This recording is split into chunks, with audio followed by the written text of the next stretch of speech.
In 1885, Ashbrook, Idaho sat in a dry valley where the wind carried dust instead of news.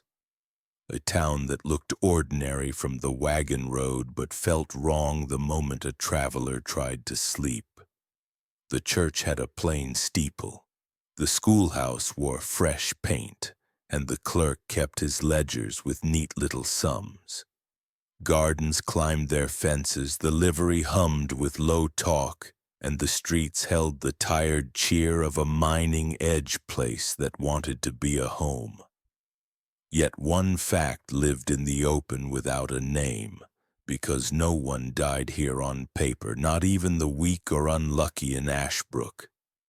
The county book showed births, marriages, land sales, and fines, but the death pages stayed blank, bright as sheets waiting for harmless snow each winter.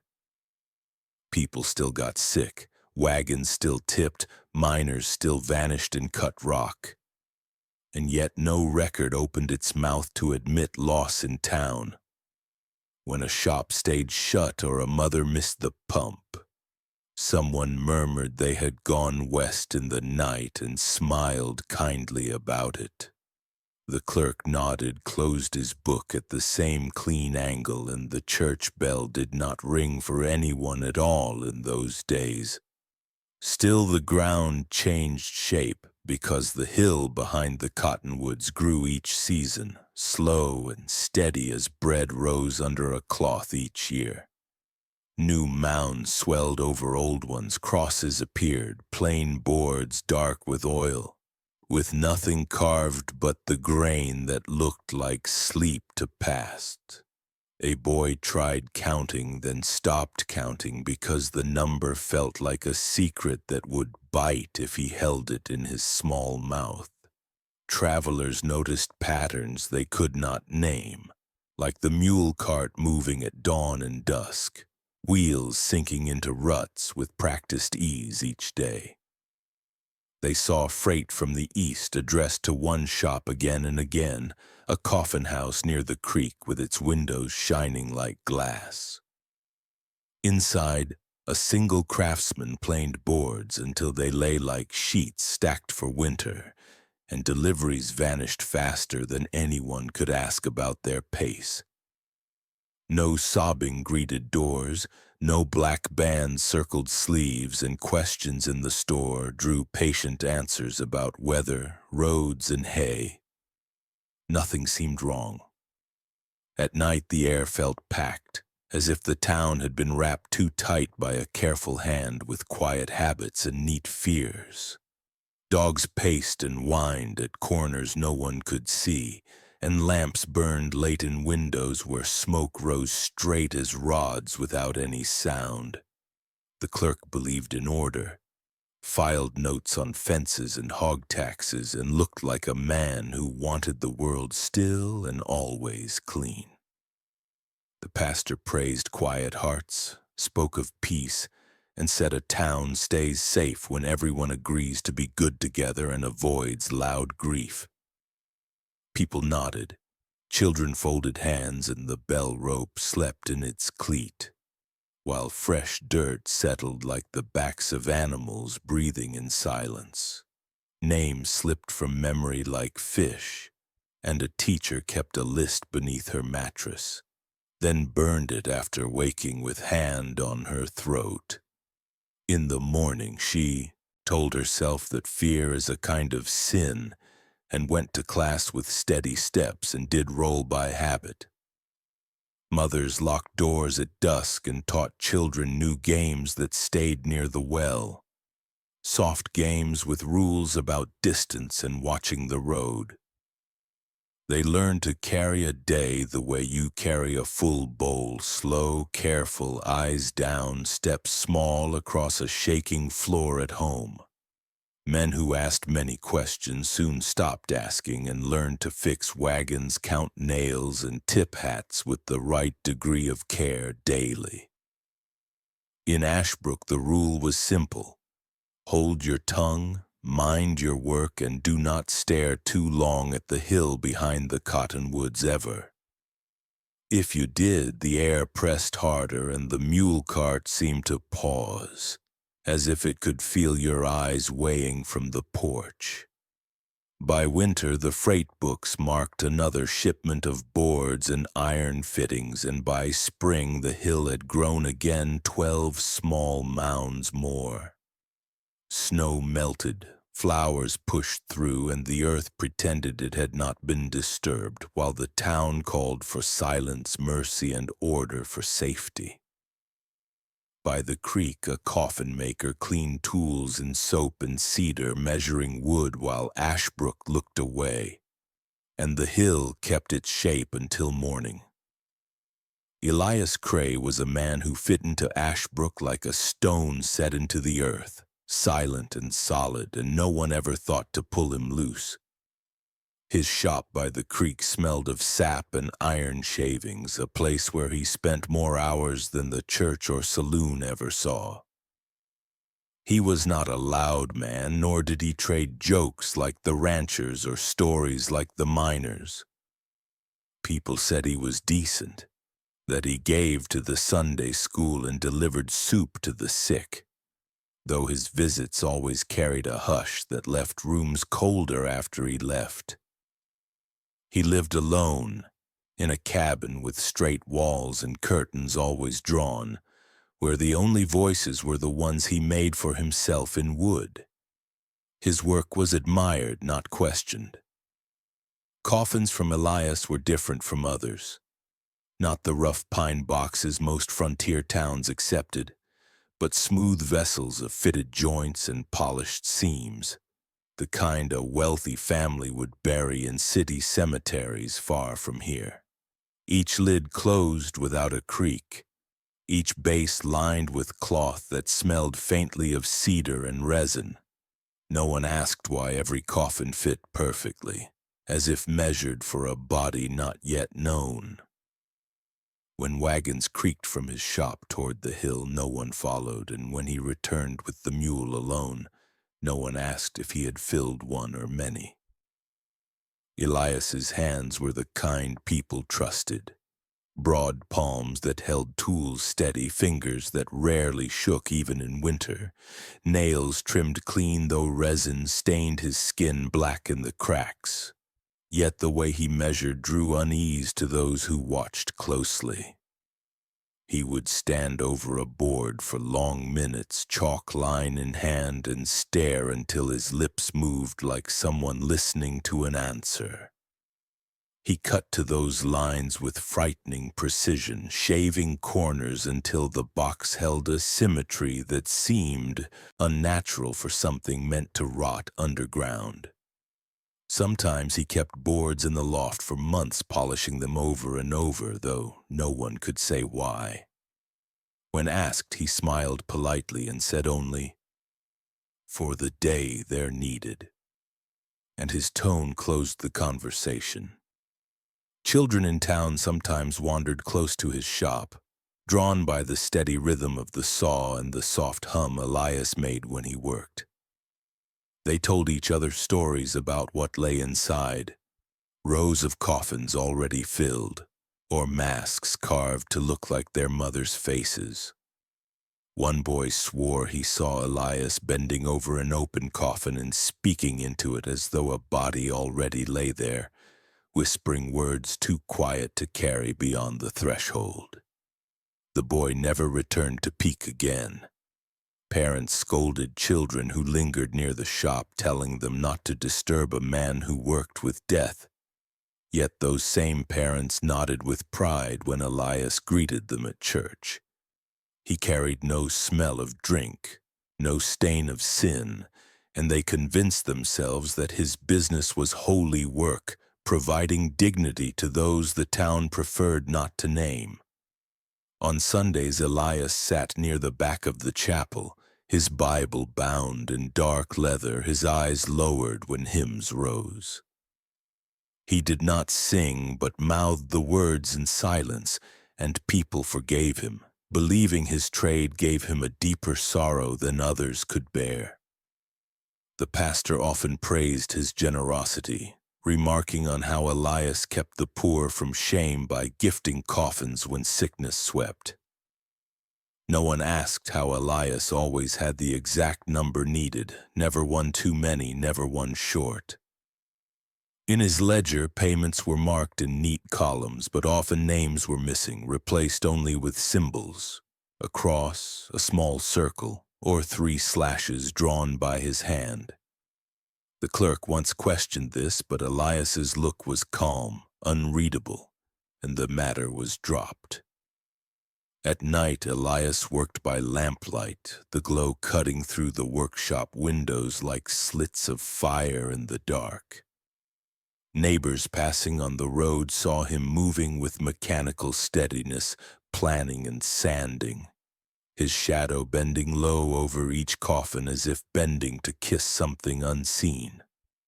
Some said the sound of his tools grew rhythmic like a hymn repeated too long, until it became a chant. The creak outside his door never froze, and children whispered it was because Elias poured something warm into it at night. No one tested the story, though once in spring a dog lapped the water and died by dawn, its tongue stiff and blue. Elias walked through town with the calm of a man certain of his place. He tipped his hat, bought flour, paid for nails, and spoke little. His eyes lingered longer than polite when he looked at children, though adults convinced themselves it was kindness. He was often seen at the schoolhouse fence listening to the laughter inside before walking away with his head bowed. No one called it strange because they needed him. They needed someone to manage the endless business of death without ever naming it aloud. And so Elias thrived, not in wealth but in power, a power built not on voice but on silence, the same silence he had chosen as his doctrine long before the town realized what he was making with those perfect measured hands. When spring came, another shipment of boards arrived on the freight line, heavier than most. The men who carried them asked why so many were needed when no one was dying. But the question drifted away like sawdust. Elias waited by the cart with his mule, smiling faintly, and the sound of his boots on the boards echoed like nails already being hammered into lids. The town turned its face.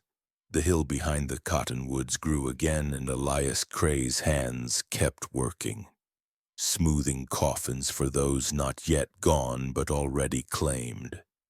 In Ashbrook, the pattern of loss was not sudden, not the kind that struck with fever or accident, but a slow vanishing that wore a mask of normal life.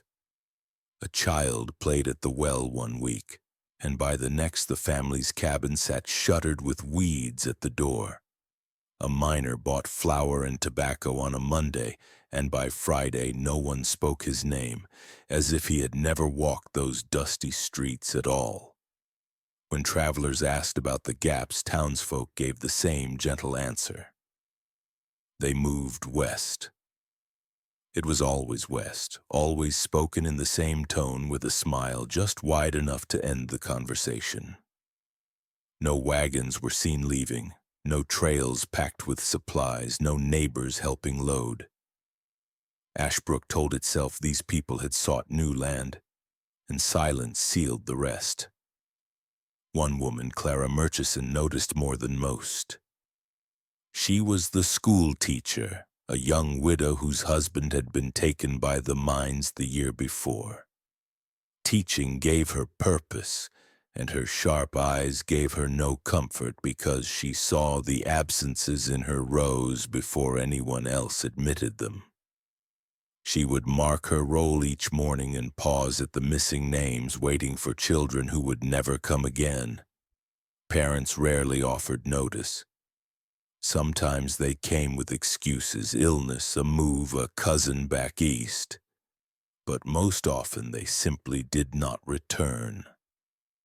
Clara's voice carried no weight in town. Yet she began to keep a small journal hidden beneath the floorboards of her rented room. She wrote down each child's name, the last date she had seen them, and the story she was told. Over weeks, then months, the journal grew heavy with loss, and Clara's sleep thinned until every creak at night made her sit upright with a pounding heart. Her notes revealed something more unsettling. The disappearances came most often after Elias Cray held his Sunday gatherings.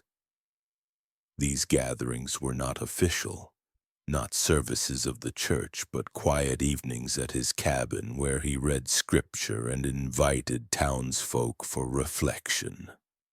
Parents sometimes sent children thinking it a kind influence, and Elias welcomed them with calm eyes and soft words. Clara noticed that some who attended did not come to school again, and their families soon after vanished from census books. She told herself at first that it was coincidence, that perhaps the families left and never wrote back. But the pattern repeated too cleanly, too often to ignore. The journal is filled with names like Liza May, Thomas Wren, and little Isaac Beecham, all gone without farewell, all written down with shaking ink. The town clerk's records fed her unease. Clara once asked politely for the ledger of residence, and he showed her the pages with pride. Births were written in careful script, marriages neat, land sales accounted for. But when she sought death records, the lines were bare, wide as a desert sky. It was not that the town lacked the dying. Fevers swept, accidents struck, winters froze, but none of it lived on the page. Clara thought of the graves behind the cottonwoods growing each year and of Elias's constant labor, and she felt a sickness in her throat. She asked once gently why no deaths were marked, and the clerk only smiled thinly and said, "We are a young town. We look forward, not back." The silence of Ashbrook grew heavier for Clara as the seasons turned. Her classroom windows rattled in the winter wind, and she sometimes imagined she heard children's voices calling in the storm, voices that did not belong to any she still taught. When she walked past Elias's shop, she felt the weight of unseen eyes pressing against her back. He would nod politely from his doorway, sawdust in his hair, but she thought she heard a hum beneath his breath, a tune that silenced itself when she drew closer. Clara pressed her journal tighter beneath her floorboards, convinced it was the only witness left, the only proof that faces had ever lived here before they were swallowed whole. Each night the town slept under its blanket of quiet, but Clara stared into darkness, knowing the faces she remembered were not moving west, not living new lives in distant valleys. They were gone in a way no one dared name, and the only mark they left was a coffin made by careful hands in a grave that no record claimed. Ashbrook called it order. Clara called it erasure. She knew in her heart that if she did not hold on to these names, Ashbrook itself would forget, and the silence Elias loved so much would not only cover the dead but erase the living too. Elias Cray's hunger was not for blood, nor for the frantic violence that left a mark too loud for a town to ignore. His evil was quieter, colder, shaped by an obsession that he believed to be holy. He did not kill with rage, but with method, as if death were not the end, but the beginning of a process he alone understood. His creed was silence, and every coffin he built was not only a vessel for the body, but a container for noise itself, sealed away so the world above might remain pure. In his journals, later found charred in the ruins of his workshop, he wrote of sound as corruption, of voices as disease, of breath itself as a stain upon the air. To him, the only perfection was the moment when all noise ceased, when even a scream could not escape the flesh that made it. The methods Elias chose were unlike any cruelty spoken aloud in the towns of the frontier. He fashioned rooms in the cellar of his cabin, their walls stuffed with moss, cotton, and lamb's wool so thick that no sound could pass. He would bring victims there under the guise of prayer or holy reflection, then seal the door and leave them alone in blackness, where their cries for help died before reaching even their own ears. Some scratched their nails to the bone against the padded walls, desperate to prove they still existed in a world that had swallowed them whole. Others tore at their own throats in silence, finding that even pain could not carry a sound strong enough to break through. Elias would listen, not with ears but with a kind of dreadful joy, pressing his palm against the wall as if he could feel the vibrations of their muted terror in his skin. When silence alone was not enough, Elias sought to perfect it further. He heated wax until it turned liquid gold and poured it carefully into the ear canals of his captives, watching as their bodies stiffened in shock. The wax hardened, sealing their hearing forever, leaving them in a tomb of muteness even before death took them. He sewed mouths shut with fine thread meant for hymn books, pricking needles through flesh until lips turned purple and swollen. He once placed a young boy in a coffin and lowered sand upon his chest, grain by grain, until the child's lungs could no longer rise to draw air.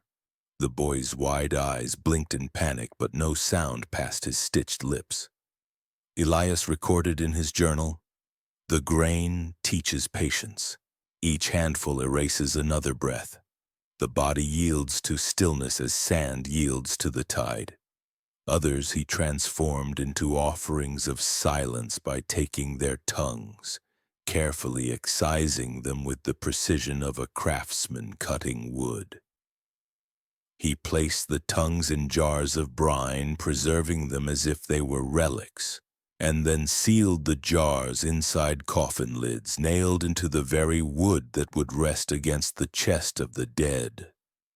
In this way, Elias believed the victims carried their own voices forever, muted and sealed away underground, so no word could rise to disturb the living. The jars rattled faintly when handled, and he described the sound as the whisper of death's hymn. These acts did not erupt in town gossip because Elias chose carefully, drawing from those who could be erased with little consequence: the orphan, the poor, the minor without kin, the child whose mother drank too much to count days. He clothed each death in explanation, illness, migration, hardship. The town accepted these stories because they preferred order over grief, silence over scandal. And so his doctrine grew roots, deeper with every coffin lowered into the soil, until even the graveyard behind the cottonwood seemed complicit in keeping the world quiet. Clara Murchison began to sense the outline of his doctrine before she could name it. She heard of children who came back from Elias's gatherings with cotton stuffed in their ears, too frightened to explain why. She noticed the way families who prayed with him stopped singing in church, their lips moving but no sound passing through. In class, she found drawings in notebooks, black squares scribbled over and over, mouths with no teeth or tongues, ears sealed with dripping shapes. She confronted parents, but they smiled with weary eyes and told her children were prone to fancies. Still, she knew. She could feel it when Elias passed her on the street, his gaze lingering as if to measure her body, not for desire, but for a box. The ritual of stillness was not a secret to Elias. It was his gospel. He preached it in silence, in the way he bent his head at hymns, in the way he ran his hand along the coffin wood, as if stroking the cheek of a sleeping child. Each death to him was a sacrifice toward purity, a cleansing of the noisy world. And the town, in its fear, let him practice his gospel because admitting the truth would have meant confessing their own complicity. Each unspoken word, each unrecorded name, was a thread in Elias's design. Ashbrook was not just his hunting ground. It was his choir of silence, every resident singing in muted obedience, keeping his secret doctrine alive. By the time Clara began to assemble her suspicions, the ritual of stillness had already consumed dozens. The hill behind the cottonwoods grew higher, the coffins stacked beneath like shelves of a library dedicated not to knowledge, but to absence. The town walked on, faces blank, lips still, and Elias Cray worked by lamplight, perfecting his gospel one body at a time. The first time Clara Murchison descended beneath the rectory, she thought the earth itself was holding its breath. The building had been abandoned for years, its windows crusted with dust, its doors warped by weather. Few in town stepped near it, claiming the roof sagged too low or the floors carried rot. But Clara had noticed Elias Cray slipping inside on nights when the moon hung pale over Ashbrook, his figure swallowed by the shadows of the churchyard. Her suspicion gnawed until she carried a lantern and stepped inside alone, heart rattling in her ribs like a trapped sparrow. The air smelled of old wax and damp wood, and the silence pressed thick against her ears. She found a trap door behind the altar, a square cut neatly into the boards, half hidden by a torn rug. Its hinges squealed faintly, though she knew no one above could hear. With shaking hands, she lowered herself down the ladder into a blackness that swallowed the thin light of her lantern. What she saw beneath was not a cellar, but a chapel crafted in secret, a place of worship stripped of holiness. The room stretched wide, the walls lined with shelves where candles had burned until their wax melted into stalagmites along the stone floor. Crude pews faced a wooden altar built from coffin boards, sanded smooth, their polish catching the lamplight in a sickly sheen. Upon the altar lay dozens of wooden masks, each carved with painstaking care.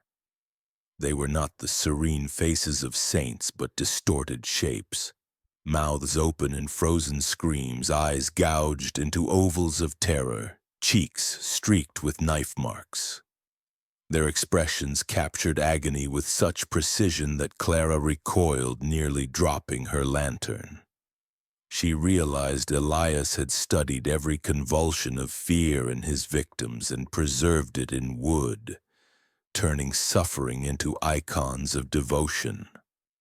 Behind the altar hung rows of children's shoes, nailed in pairs to the wall as if they were offerings. Some were scuffed from play, some barely worn, some still with the laces tied.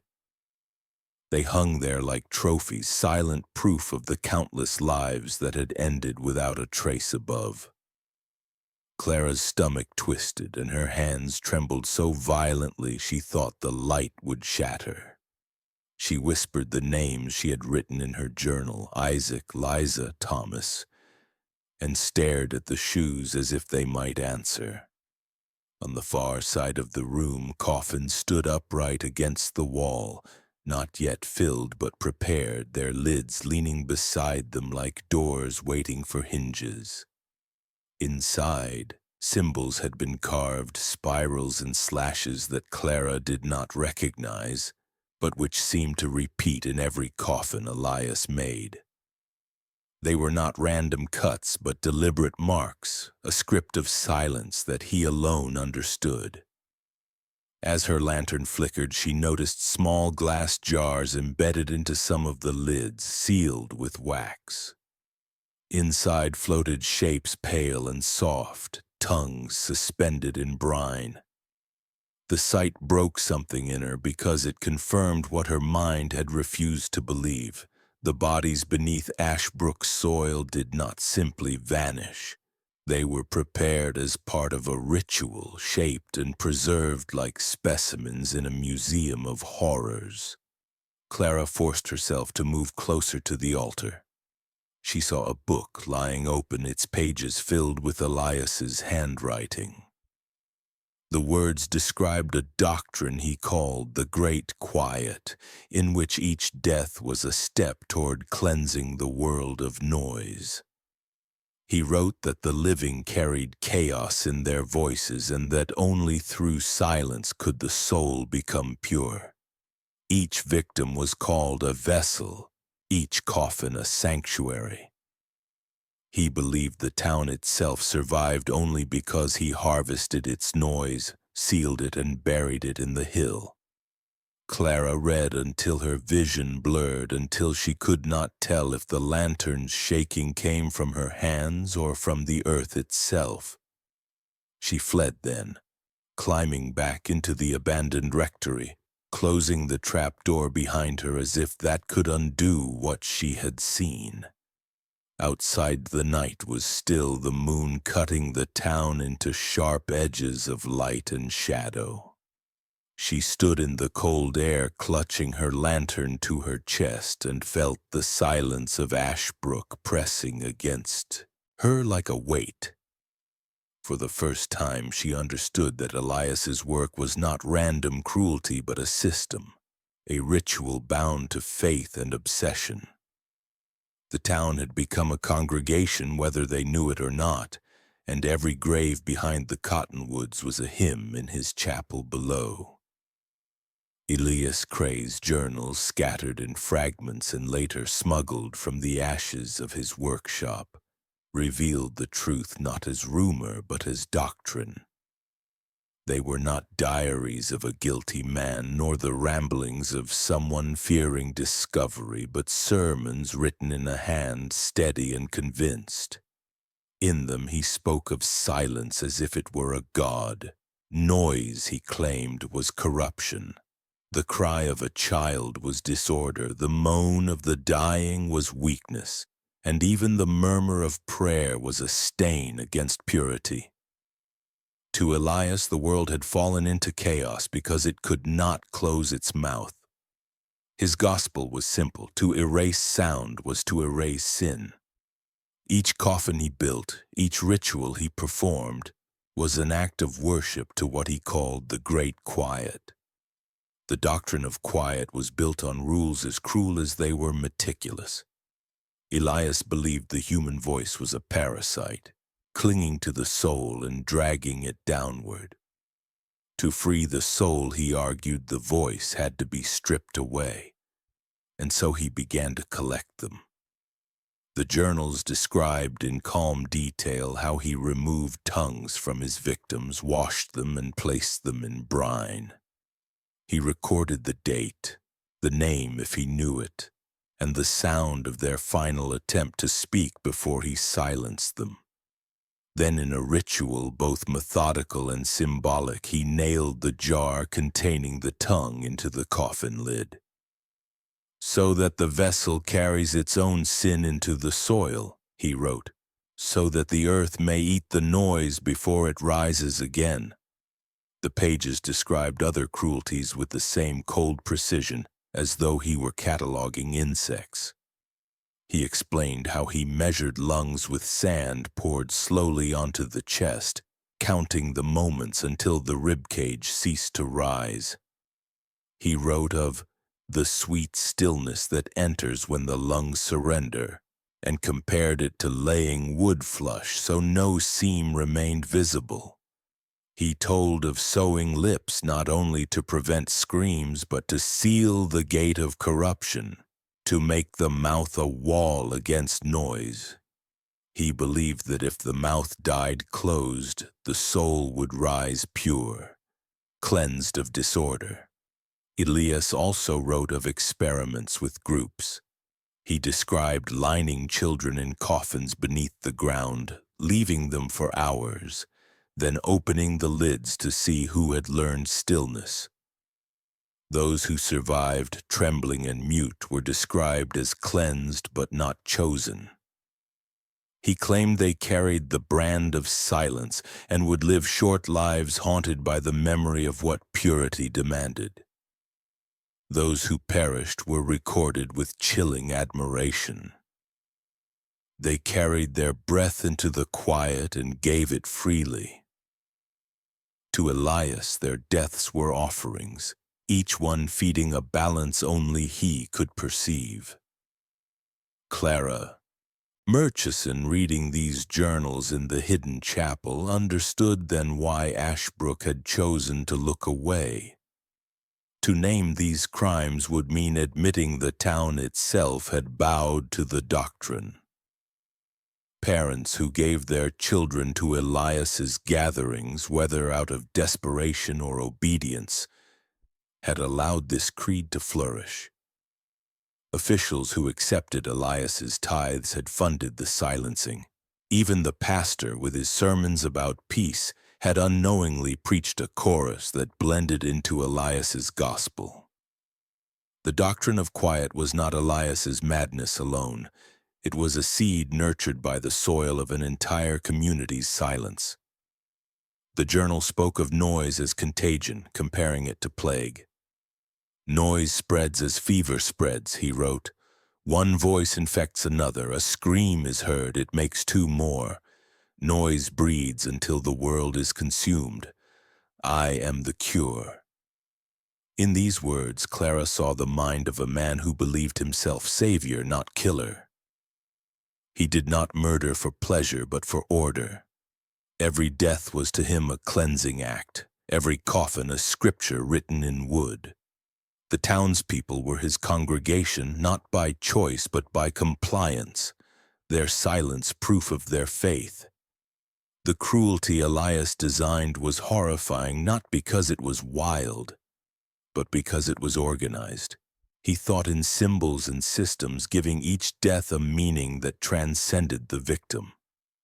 A child's shoe became an offering nailed to the wall. A preserved tongue became a relic. A grave became a hymn. He left nothing to chance, nothing unmeasured. The doctrine of quiet demanded precision, and Elias fulfilled it with the care of a man sharpening a blade. Clara realized as she read that Elias had left a warning even for her. In one passage, he described the voice of dissent as the loudest corruption of all.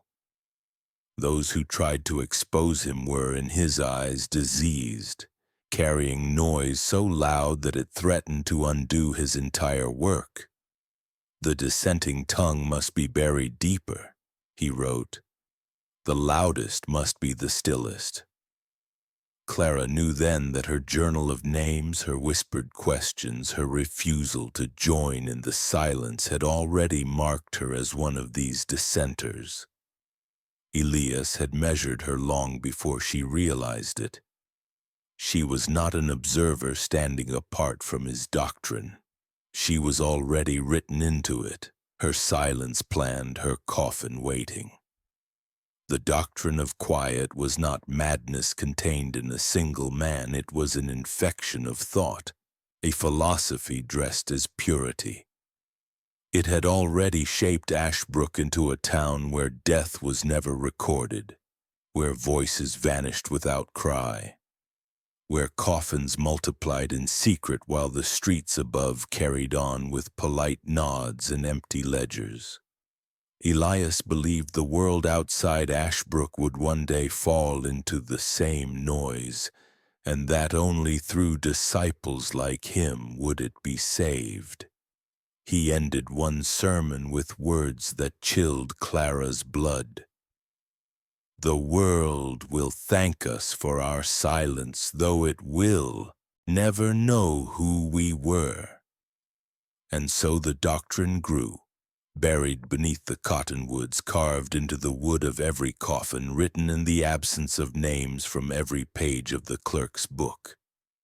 Ashbrook walked in step with it, not by faith but by fear, until even Clara could feel her voice slipping from her, each breath a trespass, each word a risk. She closed the journal, her fingers numb, and knew that the silence Elias preached was already winning. There were nights in Ashbrook when children whispered of gatherings they were forced to attend, gatherings they called the choir. Parents described them as lessons in scripture or evenings of reflection, but the children who returned alive spoke of something far darker. Elias Cray would summon them to his cabin, the mule tied silent by the creek, his workshop lit with lamps that burned until morning. They entered in small groups, barefoot on the worn planks, where he greeted them not with warmth but with a silence that pressed the air flat, as if sound itself had no right to enter the room.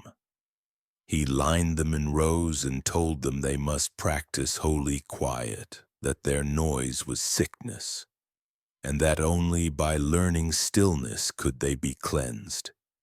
The children were blindfolded, their hands guided to polished wood. One by one, Elias placed them inside coffins he had built to their exact size. The lids closed, shutting out even the glow of the lamps. Some tried to cry, but the walls smothered every sound. Others pounded fists against the wood, only to feel it answer with a hollow thud that went nowhere. Elias would walk among the coffins, his fingers brushing their lids, listening not with his ears, but with the rhythm of their struggling bodies. He described it later in his journals as a symphony, the orchestra of panic, a sound too faint for the world but loud enough for him. Hours passed with the children trapped in darkness, forced to lie in the shape of death while Elias listened for their surrender. Some soiled themselves in terror, some begged softly into the wood, some went quiet and did not stir again. Those who survived were pulled from the coffins trembling, their lips pale, their voices stolen by fear. Elias stood over them with eyes bright, declaring that they had been touched by silence. To him they were cleansed, though broken, and he sent them back into the night with the command never to speak of what they had endured. Most obeyed, their throats too tight to form words anyway. But there were children who never returned. Parents asked questions softly at first, then not at all. Elias offered gentle answers. Fever, wanderings, accidents by the creek. He promised he had prayed over them, that their souls had been received into the great quiet. Families accepted this with bowed heads because to reject it would mean rejecting the comfort that silence offered. The town clung to denial as though it were salvation, even as graves appeared on the hill behind the cottonwoods, each one small, each one made with Elias's careful hands. The orphans suffered most of all. They had no kin to notice when they vanished, no voices to raise alarm. Elias took them openly, cloaking his theft as charity. He fed them, clothed them, and then placed them in coffins night after night until their minds fractured. Some emerged, unable to speak ever again, their mouths opening only to release broken gasps. Others sang quietly to themselves, not with joy, but with the rhythm of the lids closing above their heads. They became living hymns to his doctrine, children whose silence was proof of his gospel. The townsfolk pitied them but did nothing, because pity was quieter than outrage, and outrage would have forced them to name what they already feared. One boy who survived told Clara in whispers that Elias called them his choir, his children of silence.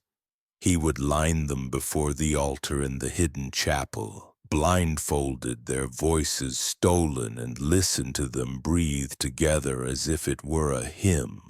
Sometimes he would hum in return, a deep sound that filled the space while the children shivered in their rows. The boy said Elias looked at them as a pastor looks at saints, not as victims but as chosen instruments of his faith. Clara wrote the boy's words in her journal, though her hand shook because she knew they would be erased as soon as he was taken again. The orphans' choir became one more secret woven into Ashbrook's silence. Children vanished, parents looked away, and Elias perfected his ritual.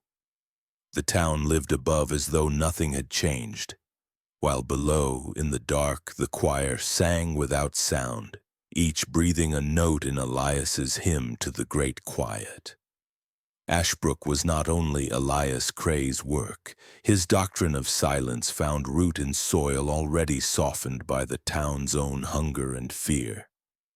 Poverty pressed on every family, winters cut deep, and miners' wages vanished before they reached the table. In such a place, children became burdens, mouths to feed when flour sacks ran dry and the land gave no mercy. Parents who had once rocked their infants with love grew tired beneath the weight of survival. When Elias came, speaking softly of cleansing and offering food and blankets, many let their children go with him, convincing themselves it was charity. They did not ask questions when the children did not return. They accepted his words of illness or accident because grief required noise, and noise was dangerous in Ashbrook. Town officials, too, knew more than they admitted.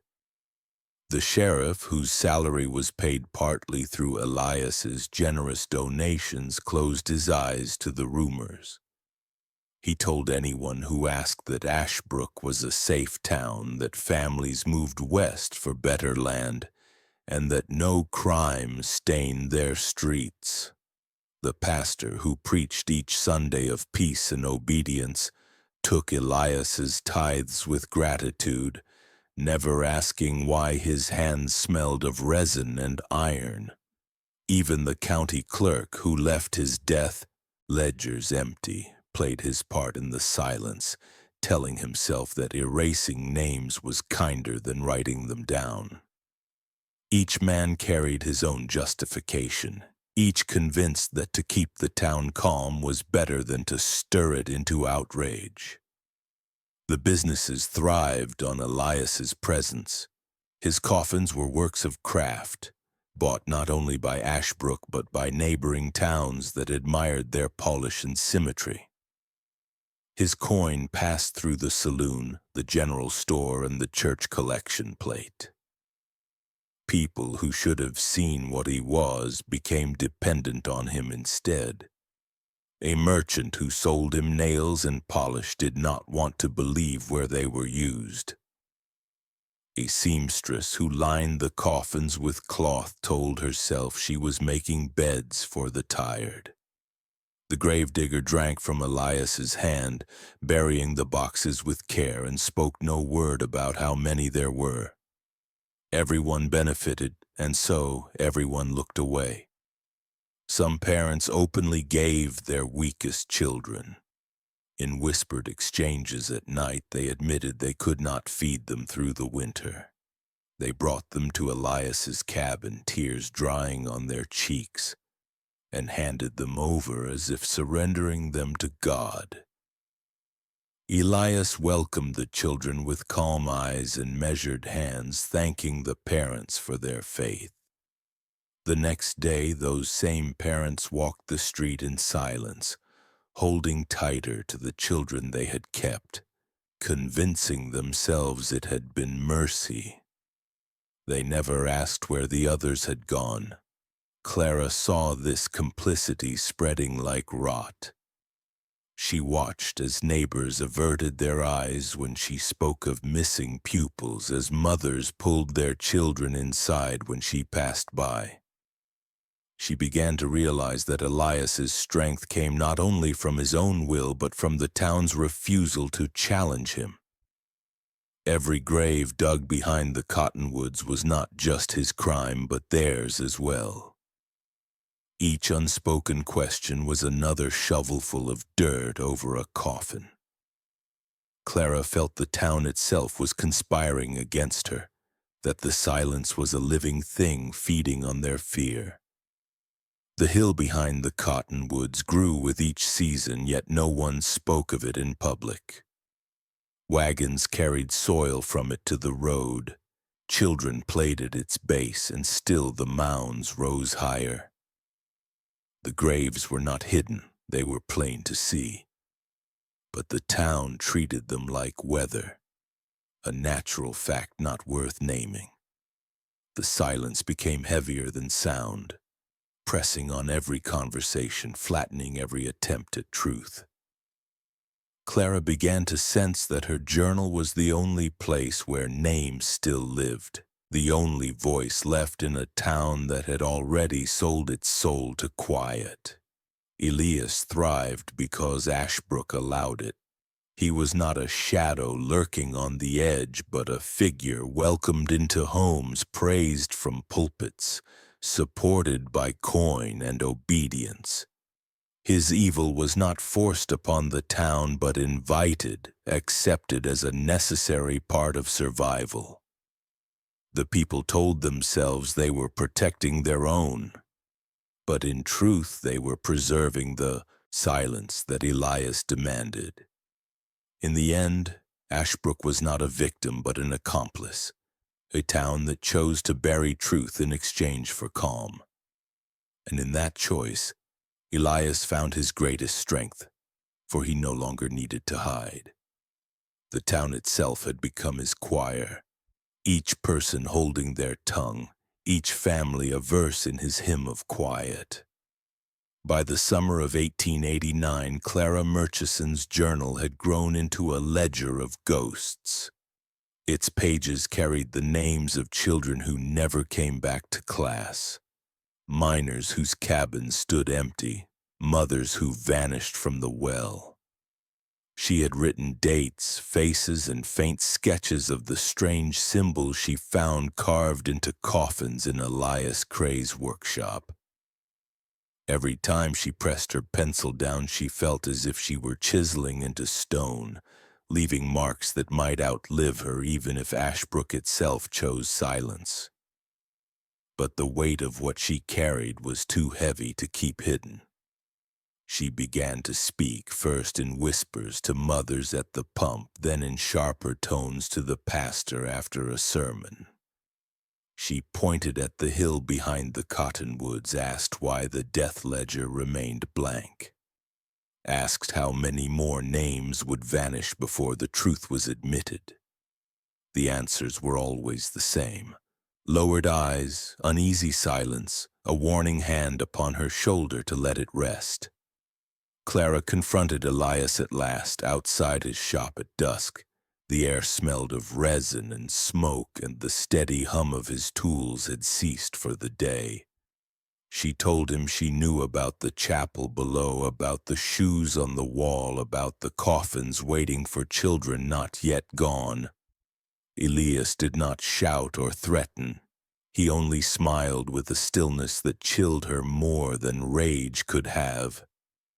He told her she carried too much noise in her heart, that dissent was the loudest corruption of all, and that she would find peace when her voice was gone.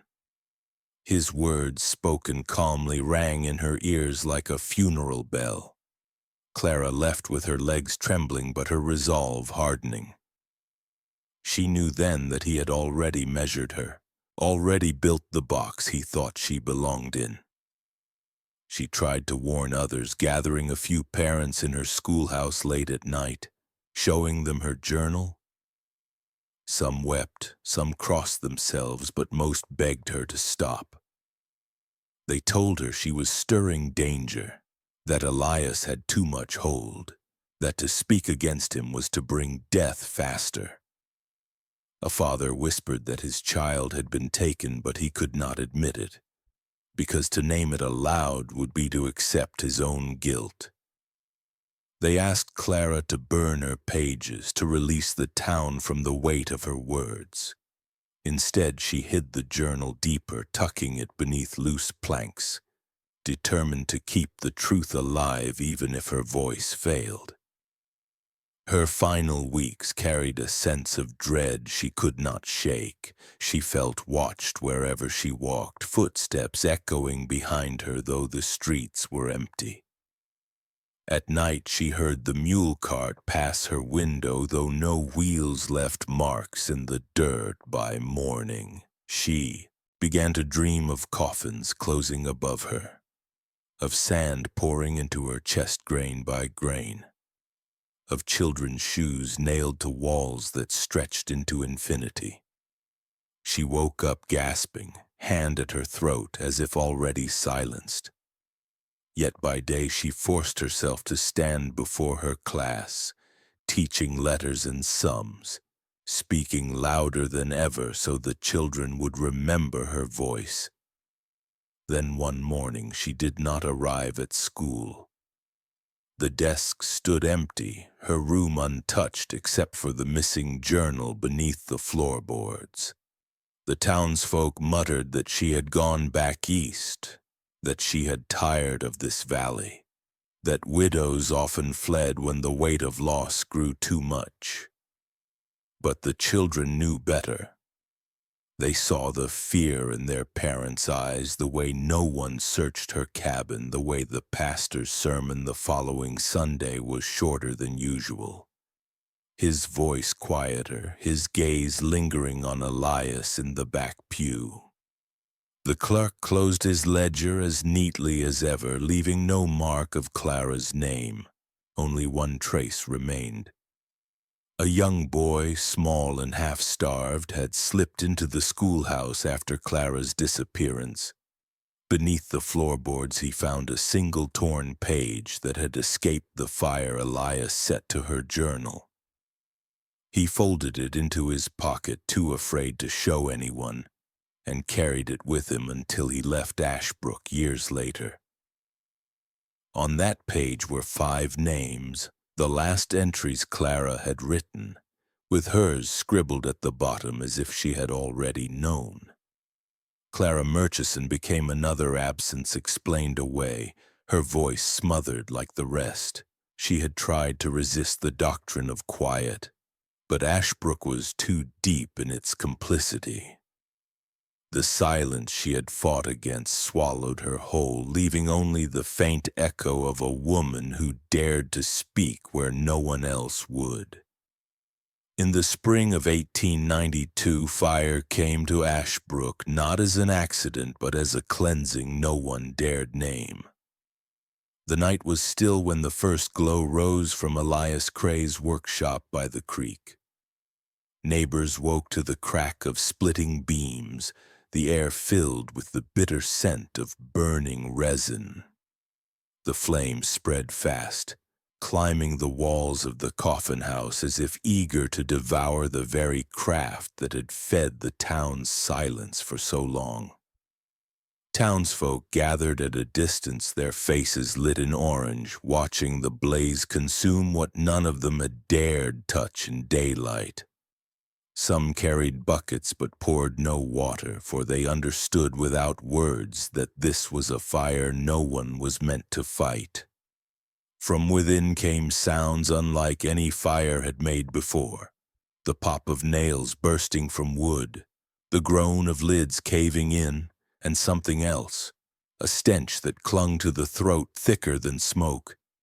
It was not only pine and polish that burned, but flesh cured in resin, long hidden in the grain. The smell rolled across the town, making stomachs turn, yet no one spoke. They stared with hollow eyes as the fire roared, carrying with it whatever remained of Elias's secrets. A mother covered her child's face with her shawl. The pastor whispered a prayer that ended in silence.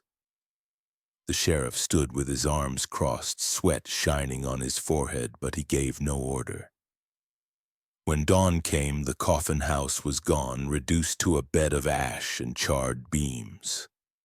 Among the ruins were dozens of half-finished coffins, warped by heat, their lids twisted open. Inside, investigators found strange marks burned into the wood, symbols that curled like snakes, spirals blackened but not erased. Some coffins held melted glass jars, their contents fused into grotesque shapes unrecognizable to the eye. No bodies were found whole, though the smell on the wind told another story. Elias himself was gone. Whether he had burned within the fire or vanished into the night, no one could say. His mule was found still tied to a post by the creek, its eyes rolling, its hide streaked with ash. But no trace of Elias Cray lay in the ruins, no bones, no teeth, no scrap of clothing. He had either become part of the fire or slipped away to spread his doctrine elsewhere. The town wasted no time in rebuilding. The ashes were shoveled into the creek, washed downstream as if carrying sin away. By summer, the workshop was leveled, its foundation filled, and a new barn rose on the spot, bright with fresh lumber. People spoke of the fire as an accident, a candle left burning, or a spark from a tool. They did not question the missing body nor the stench that lingered for weeks in the soil. They were eager to erase, as they always had been, and silence once again swallowed the truth. But the fire left scars that could not be plastered over. Some swore they heard cries in the blaze, faint but unmistakable, the voices of children carried upward in smoke. Others said the ash that fell on the town bore the outline of hands, reaching, clutching, before dissolving into the air. These whispers faded quickly, buried beneath the steady work of rebuilding, yet they lingered in the minds of those who had seen too much. Clara's name was never spoken again. Her absence folded neatly into the town's long habit of forgetting. Elias Cray was never seen again, not in Ashbrook nor in the surrounding valleys. His disappearance became one more silence the town learned to live with, another blank page in the county's records. Yet the graves behind the cottonwoods did not vanish. They remained, row upon row, the earth rising higher each season, a mute reminder of the truth fire could not fully destroy. The coffin house was gone, but its legacy smoldered in the soil, waiting for someone brave enough to dig it back up. Nearly 20 years after the fire that erased Elias Cray's workshop, the land around Ashbrook seemed healed on the surface. The barn that replaced the coffin house stood bright with white paint, its timbers straight and new. Children who had not been alive during Elias's reign played in the fields without knowing why their parents flinched when the wind carried the smell of smoke from the hills. The town had moved forward as it always did, by burying the past in silence. Yet the soil had not forgotten. In 1911, crews sent by the rail company came to cut a new line through the valley. Their shovels and picks struck the hill behind the cottonwoods, breaking earth that had been left untouched for decades. The first men laughed when they found wood beneath the soil, thinking it was remnants of a collapsed fence or a forgotten cellar. But as the digging continued, more coffins appeared, their lids stacked one upon another, pressed together in layers like shelves in a crypt. Some were small, child-sized, with wood so soaked through that it splintered under the lightest touch. Others bore strange carvings that the men could not read, spirals, crosses bent into odd shapes, slashes that seemed to form a code. The men opened one by accident, the lid crumbling away as they lifted it. Inside lay bones curled unnaturally, the jaw bound tight with thread that had blackened but not broken. A glass jar was nailed into the lid above the skull, its contents long dissolved into cloudy brine. The men recoiled, crossing themselves, refusing to touch another. Word spread quickly through the camp, and soon every worker on the site knew they had struck something not meant to be disturbed. The foreman tried to calm them, insisting it was only an old burial ground from the cholera years, but his voice shook. More pits were uncovered as the crew pressed on. Some coffins held no bodies at all, but objects instead. Bundles of children's shoes, teeth sewn into cloth, or boards with mouths carved into their grain. The graves stretched farther than anyone expected. A hidden city beneath the soil, each coffin a piece of Elias Cray's doctrine preserved in silence. The men refused to keep digging. One quit on the spot, swearing he had heard muffled sobs when his shovel struck the earth. Another swore that when he touched a coffin lid, the wood felt warm as if breath still lingered inside. Authorities from the county arrived, but their investigation was brief. They declared the site an old epidemic ground, sealed it off, and ordered the workers to reroute the rail line. The coffins were covered again, the soil packed down, the cottonwood standing like sentries over a secret no one wished to name. No official report listed the carvings or the preserved jars. No death records were updated. As always in Ashbrook, silence closed its mouth over the truth. But rumors spread outside the valley. Travelers spoke of the discovery as a curse, a story told in hushed tones at saloons along the rail. Some claimed the earth bled sap when cut open, others that the cottonwoods leaned unnaturally, their roots tangled around the coffins below. Families of the missing, long scattered across Idaho, came searching for answers, but they found only locked lips and blank ledgers. Their questions were turned aside with practiced smiles, the same hollow answers Ashbrook had always given. They must have moved west. The hill behind the cottonwoods remained untouched after that. A graveyard without markers, a place children were warned not to wander. At dusk, the ground seemed to swell and shift, as if the coffins below were breathing together. The town avoided the site, but the memory lingered in their bones. Ashbrook had chosen silence for decades, but the earth itself had spoken, coughing up coffins as if to remind them that no fire, no denial, could truly bury what Elias Cray had built.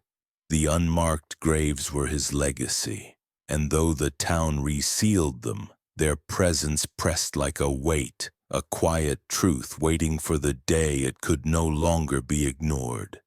In 1921, the state changed quietly, and no one in Ashbrook spoke the word that drove it. In Boise, a small committee met behind a plain door where minutes were short and voices lower still. A registrar named Lydia North, thin and steady, believed paper could hold back rot if you wrote on it fast enough. Beside her sat Dr. Edwin Caro of Public Health, who spoke of fever charts while a cotton-lined box rested closed at his elbow. No one asked what lay inside. They turned toward safer terms: oversight, certification, vital statistics, and let the other words fall away. The law they wrote was simple for a clerk and heavy for a town that thrived on quiet. Every burial would need a death certificate signed by a doctor or coroner with cause in plain language, the date, the hour, the place, and 2 witnesses who had known the body alive. Undertakers would register with the state and receive numbered books so each page matched a coffin to a person, stamped in red. No coffin could be shipped or lowered without a matching page, and bulk orders would be checked against names by a man with a hat and a wax seal. Orphanages, missions, and homes that held children would keep daily ledgers and show them each month to the county board. Intake and release would bear 2 signatures. Transfers would carry seals tied to a master list in Boise, and no child could be buried without a physician's view of the face. Unmarked burials would bring fines, repeat offense would bring a cell. The bill moved like a whisper carried by a quiet legislator named Amos Whitfield, who set rules like fence posts, firm and unadorned. The pastor's council wrote in soft phrases about order. The rail company sent a sack of broken nails and melted glass as if to explain without saying more. Votes were taken, hands raised, and the governor signed without a speech. A photograph showed smiling men with pens. Lydia stood outside the frame with the box she never opened. Word reached the valley a week later, read from a sheet at the store. People listened without comment and went back to work, but the law did what laws do when they are built for ghosts. The sheriff sent for new forms, the clerk cleared a shelf, the pastor blessed paper as if it were bread. Undertakers came to Lydia's window, wrote their names, and left with red-stamped books. A few hands shook.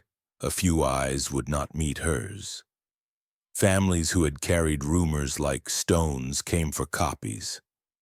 A woman from the Snake River Plain asked for a certificate for a son who had moved west in 1888. A miner's sister wanted a line for a brother who never wrote back. Lydia searched ledgers and found none, learned the grammar of soft refusal, and wrote their names in a private notebook that clicked when it closed. She knew a law could stop new holes from opening and still fail to fill the old ones. Still, she sent circulars to every county saying a town without death records is a wound, and a wound hidden under a bandage is still a wound. In Ashbrook, the hill behind the cottonwoods did not shrink, and no stones were set with names, but wagons no longer climbed it at dusk without a paper trail. Mule carts that once moved like clockwork began to skip beats. A young deputy counted shipments and found they matched the pages now. The gravedigger learned to wait for signatures before lowering a box. Historians would later call the act progress, the slow taming of the frontier, but the truth lived between those words. Idaho had learned that silence can be a weapon, and it answered with paper. The law did not confess what had been done, it only made it harder to do again. Ashbrook did not build a memorial, and no committee spoke names into the open air, but something shifted like a room where a window finally opens. Coffins still went into the ground because death belongs to every place. Yet each one now left a track a child could follow on a page. Lydia North locked her office each night and set the unopened box back on its shelf. She wrote her name at the front of the register and the date in a careful hand, the key turning with a click like a lid set flat. She did not save the lost. No one could. But she put a fence around the silence so it could not run wild again. And in that fence the state found a thin kind of mercy. By the time a generation had passed, Ashbrook was already telling itself a different story. The fire, the graves, the vanishings, all folded into a myth of hardship on the frontier. The way hunger and blizzard might swallow lives without witness. Yet beneath the polished surface, the truth lingered like a sickness in the marrow. Elias Cray's work had not ended with his disappearance. It had rooted itself into the very habits of the town. The silence that protected him had become the silence that defined them. It was no longer one man's gospel, but a communal instinct, a reflex that carried on without orders. To speak of loss was to risk unmasking what everyone had chosen to bury, and so Ashbrook learned to live as if words themselves were dangerous. Historians who sifted through county records years later called it a puzzle. Births, marriages, and land sales appeared in neat order, yet the lines for deaths remained empty through entire decades. They wondered aloud how a town of miners, farmers, and children could escape the ordinary toll of life. They found receipts for lumber, nails, and cloth delivered to Ashbrook in staggering amounts, but no matching names for those coffins. In whispers, they began to call it the town with no death records, though the earth behind the cottonwoods still rose in mounds like a blunt testimony against the ledger's silence. The contradiction was too sharp to ignore, yet too shameful for Ashbrook to admit. The psychology of Elias Cray lived on not through his hands, but through the choices of those around him. He had shown them that evil did not need to shout or strike in daylight. It could live in restraint, in the refusal to ask, in the comfort of denial. He had killed not only with wax thread and sand, but with the silence of 100 neighbors who bowed their heads and let it happen. This was the true horror of Ashbrook, not only the coffins but the compliance, the way a town folded itself into stillness to survive. His doctrine was more than ritual cruelty. It was a mirror held to a community that feared noise more than death. The philosophy took shape in quiet ways. Parents taught children not to pry. The pastor preached that peace was the highest virtue. The sheriff discouraged rumors, calling them troublemakers' noise. Every institution, every voice that might have resisted, instead became an instrument of the quiet. Elias had vanished, but his shadow stretched across the valley, guiding behavior like a hand that no longer needed flesh. The town itself had become his lasting coffin, sealing away truth with boards of compliance and nails of fear. Looking back, one can see the danger in how ordinary it appeared. Elias did not look like a monster. He looked like a neighbor, a craftsman, a man whose generosity was praised at church. His evil was methodical and patient, designed to appear as order rather than chaos. That was what made it thrive. Society is quick to fear the loud killer, the frenzied madman, the figure who bursts into violence. But the evil that lasts is the kind that hides beneath normalcy, that wears the mask of decency, that convinces others to remain quiet because quiet feels safer than truth. Ashbrook became the perfect stage for that lesson. A case study in how silence itself can be weaponized until it consumes everything. The graves still lie beneath the cottonwoods unmarked, their wood swollen and symbols fading. But the philosophy endures as a warning. Elias's belief that sound was corruption seems grotesque, yet the principle beneath it, the hunger to erase what is inconvenient, to bury what disrupts peace, remains alive in every age. The Great Quiet was not only his obsession, it was Ashbrook's inheritance. a reminder that evil does not always need chains or flames. Sometimes it needs only stillness and a community willing to hold its breath. In the end, Ashbrook learned to live with what it would not name, and memory did the work that ledgers once refused. The cottonwoods thickened, their roots drinking from soil that held more stories than any clerk could file, and the hills settled until the mounds looked like old backs asleep beneath a quilt. Years after the rail crews uncovered the pits, a man returned who had once been the small boy that rescued Clara's torn page. He was gray at the temple now and stood by the hill with a hammer and a scrap of cedar he had carved with a pocket knife. He pressed the small board into the soil and tapped 2 nails, not a headstone, just a sign no one asked him to make. For those with no record, you are not noise. The wind moved through the cottonwoods and sounded like breath. Boxes from the old sheriff's desk were unsealed when the county moved offices, and inside lay a letter he never mailed, written after the fire, where his hand shook as he admitted he knew and obeyed because he was afraid.